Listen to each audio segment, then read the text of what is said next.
ভয়ঙ্কর সেই রাত 2010 সালে যখন আমি ক্লাস 7-এ পড়তাম, তখন আমি একটা গ্রামে বাস করতাম যার নাম ছিল কানাইঘাট।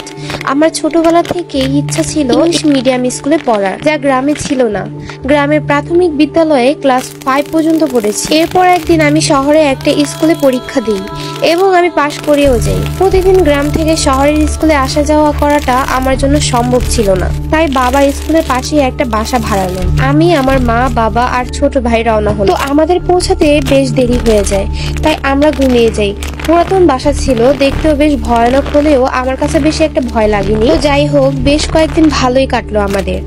স্কুলের নতুন বন্ধু হলো। হঠাৎই আমার এক বন্ধু এসে বলল, তোমরা যে বাসাটায় থাকো ওখান থেকে চলে যাও, নয়তো তোমাদের কপালে দুঃখ আছে। আমি ওর কথায় কানে নিলাম না। স্কুল ছুটির পর বাসায় গিয়ে ফ্রেশ হয়ে খাওয়া দাওয়া করে একটু ঘুম দিলাম। ঘুম থেকে উঠে দেখি সন্ধ্যা 7টা বাজে। তো আমি উঠে হাত মুখ ধুয়ে পড়তে বসলাম।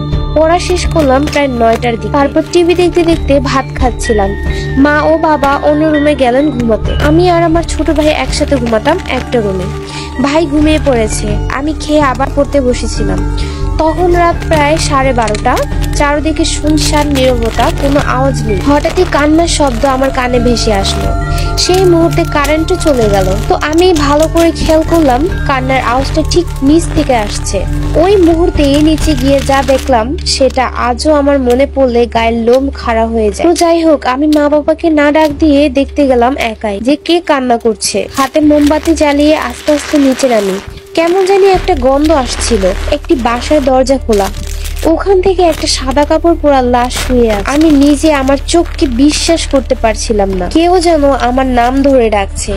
ভয়ে আমার হাত পা জমে যাচ্ছে। কি করব কিছু বুঝতে পারতেছি না। দৌড় দিয়ে গেলাম বাসায়। গিয়ে মা বাবাকে সব খুলে বলি। এই গল্পের দ্বিতীয় পার্ট শুনতে চাইলে কমেন্ট করুন।